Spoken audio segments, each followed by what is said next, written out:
Bienvenue à tous et à toutes sur cette nouvelle vidéo concernant l'état des soldes de gestion, appelé aussi l'ESG, dans laquelle on va commencer par la première partie concernant le tableau de formation des résultats. On va commencer d'abord par des généralités pour comprendre de quoi il s'agit. Donc, l'état de solde de gestion constitue le troisième état de synthèse qui n'est obligatoire que pour les entreprises réalisant un chiffre d'affaires supérieur à 10 millions de dirhams. Donc, l'état de solde de gestion représente le troisième état de synthèse. Pourquoi? Parce qu'il vient après le bilan et le CPC. Et il est obligatoire seulement pour les entreprises qui réalisent un chiffre d'affaires ou bien qui réalisent un montant de vente annuel qui dépasse 10 millions de dirhams.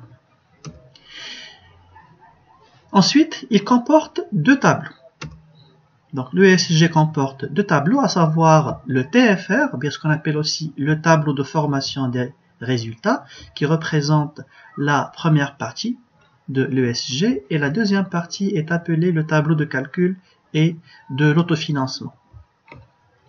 Le TFR, ou bien le tableau de formation de résultats, permet de fournir une analyse en cascade des différentes étapes de la formation du résultat. Donc, il permet de déterminer les différentes étapes par lesquelles on doit passer pour pouvoir déterminer le résultat net de l'exercice. Ensuite, la deuxième partie de l'ESG, qu'on appelle le tableau de calcul de l'autofinancement, permet de déterminer la CAF, ou bien ce qu'on appelle la capacité d'autofinancement. Et cette partie-là, on va essayer de la voir dans la deuxième partie de l'ESG. Bien, donc pour bien comprendre le TFR et comment l'établir, on passe à un exemple. Voilà, dans lequel on vous donne le CPC parce que le TFR est souvent établi à partir de l'ESG. Donc, il faut prendre directement les montants à partir du CPC et on va les reporter directement après dans le TFR, dans lequel on calcule les éléments qui sont ici en rouge, appelés les soldes de gestion. Voilà, donc on commence par le premier élément. Donc le premier élément qu'on doit chercher concerne les ventes de marchandises. Donc les ventes de marchandises en l'état figurent normalement au niveau du CPC, au niveau des produits d'exploitation. Donc 100 000 pour les ventes de marchandises. Après, on va chercher les achats revendus de marchandises qui figurent normalement au niveau du CPC dans les charges d'exploitation. Donc là, on a 70 000. Voilà. Ensuite, une fois ces deux éléments sont reportés au niveau du TFR, on calcule le premier solde de gestion appelé la marge brute sur vente en l'état. Comment? En faisant la différence entre les ventes de marchandises et les achats revendus de marchandises. Donc 100 000 moins 70 000, ça nous donne une marge brute sur vente en l'état de 30 000. Ensuite, le deuxième solde de gestion est appelé la production de l'exercice. Donc, comment on la calcule? Donc, on a ici la formule de calcul de ce solde de gestion et vous avez aussi toutes les formules au niveau du plan comptable marocain au niveau de la page 49. Donc, d'abord, il faut qu'on cherche les ventes de biens et services produits. Normalement, ces ventes de biens et services figurent au niveau des produits d'exploitation. Donc, 80 000. On va la reporter après au niveau du TFR. Donc 80 000 au niveau des ventes de biens et services produits. Ensuite, la variation de stock, elle figure aussi au niveau des produits d'exploitation. Donc là, on a 15 000. Ainsi que les immobilisations produites par l'entreprise pour elle-même, qui figurent aussi, bien évidemment, au niveau du CPC et dans les produits d'exploitation. Donc là, on a 2000 dirhams pour les immobilisations produites par l'entreprise pour elle-même. Après, on fait juste la somme de ces trois éléments-là pour avoir la production de l'exercice. Donc 80 000 plus 15 000 plus 2000 qui donne un total de 19 000 au niveau de la production de l'exercice. Pardon, je refais le total pour avoir la production. Donc on a dit vente de biens et services plus la variation de stock de produits ainsi que les immobilisations produites par l'entreprise pour elle-même, voilà, qui nous donne un montant de 97 000 qui représente bien sûr la production de l'exercice. Ensuite, le troisième solde de gestion concerne la consommation de l'exercice. Donc pour pouvoir la calculer, d'abord il faut qu'on cherche les achats consommés de matières et fournitures et les autres charges externes. Donc les achats consommés figurent normalement au niveau des charges d'exploitation au niveau du CPC. Donc 25 000. Ensuite, les autres charges externes 6 000. Les deux figure au niveau des charges d'exploitation. Après, on fait la somme des deux pour déterminer la consommation de l'exercice. Donc 25 000 plus 6 000 nous donne 31 000 au niveau de la consommation de l'exercice. Et voilà, donc c'est le troisième solde de gestion. Ensuite, le quatrième et le principal solde de gestion est appelé la valeur ajoutée, qui représente la richesse réelle créée par l'entreprise. Et comment on la calcule? Donc vous avez ici la formule, comme vous l'avez aussi au niveau du plan comptable. Donc c'est la marge brute plus la production de l'exercice moins la consommation. Donc, application numérique, 30 000 plus 97 000 moins la consommation moins 31 000, ça nous donne une valeur ajoutée de 96 000. Donc la richesse réelle créée par l'entreprise s'élève à 96 000. Ensuite, après avoir cherché la valeur ajoutée, on passe au solde suivant, à savoir l'EBE, l'excédent brut d'exploitation, ou bien on peut avoir aussi, si le montant est négatif, on peut avoir un IBE ou bien une insuffisance brute d'exploitation. Donc pour pouvoir le déterminer, d'abord il faut qu'on cherche la subvention d'exploitation. Donc normalement, la subvention d'exploitation figure au niveau des produits d'exploitation. Voilà combien on a, 1500. Ensuite, il faut qu'on enlève les impôts et taxes. Les impôts et taxes, normalement, c'est au niveau des charges d'exploitation. Voilà, 5000.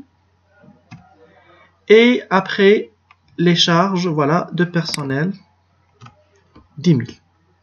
Ensuite, pour déterminer le B, on a dit on commence par la valeur ajoutée, plus les subventions d'exploitation, moins les impôts et taxes, et moins les charges de personnel. Voilà, ça nous donne un EBE, puisque le montant est positif. Donc on parle d'EBE, excédent brut d'exploitation. Ensuite, l'élément suivant, bien le solde suivant est appelé le résultat d'exploitation. Donc comment on le calcule? Donc on a la formule ici. On commence par le BE, après on ajoute les autres produits, on enlève les autres charges, on ajoute les reprises et on enlève les dotations d'exploitation pour avoir ce résultat. Donc d'abord on va chercher ces éléments-là au niveau du CPC. Donc au niveau des autres produits d'exploitation, donc on a 3100. Pour les charges d'exploitation, les autres charges d'exploitation, voilà, donc c'est 250. Les reprises d'exploitation, donc là on revient en produits d'exploitation, 1250. Et le dernier élément concerne les dotations d'exploitation, 18 000. Voilà, maintenant, une fois ces éléments sont reportés au niveau du TFR, on peut déterminer le résultat d'exploitation. Comment? En commençant par le BE, 82 500, plus les autres produits d'exploitation, moins les autres charges d'exploitation, plus les reprises d'exploitation, moins les dotations d'exploitation. Voilà pour avoir le résultat d'exploitation. Voilà, un résultat de 68 600. Et il faut qu'il soit identique à celui du CPC. Il faut avoir le même résultat d'exploitation, sinon il faut revoir les calculs. Ensuite, le solde suivant, ou bien le résultat suivant est le résultat financier. Donc, on va le prendre directement à partir du CPC. Voilà, donc on va revenir au CPC et on cherche, voilà, le résultat financier. Combien on a? 67 800. Sinon, si on n'a pas le CPC, parce que des fois on peut vous donner la balance, dans ce cas-là, on va faire la différence entre les produits et les charges d'exploitation pour pouvoir déterminer ce résultat. Puis, on passe au résultat courant. Le résultat courant, c'est la somme à la fois du résultat d'exploitation ainsi que le résultat financier. Donc la somme des deux nous donne un résultat courant de 136 400. Autrement dit, l'activité courante qui regroupe à la fois l'exploitation, bien l'activité principale, ainsi que l'activité financière.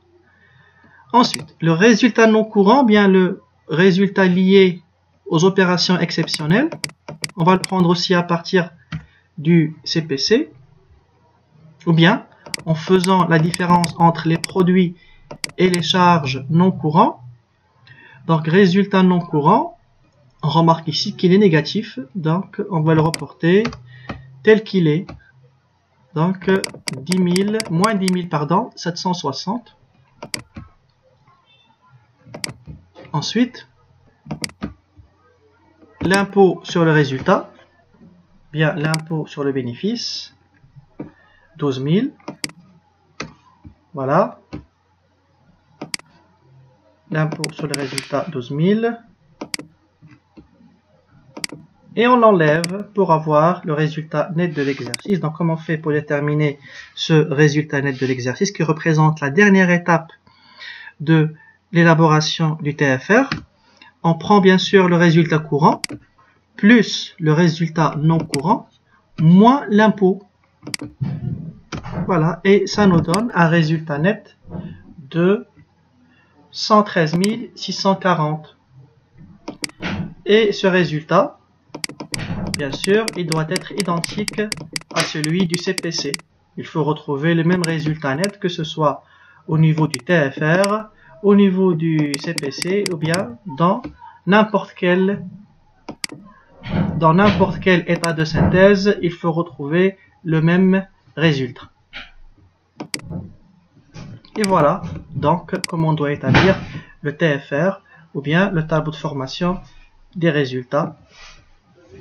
J'espère que cette vidéo a été claire. Et voilà.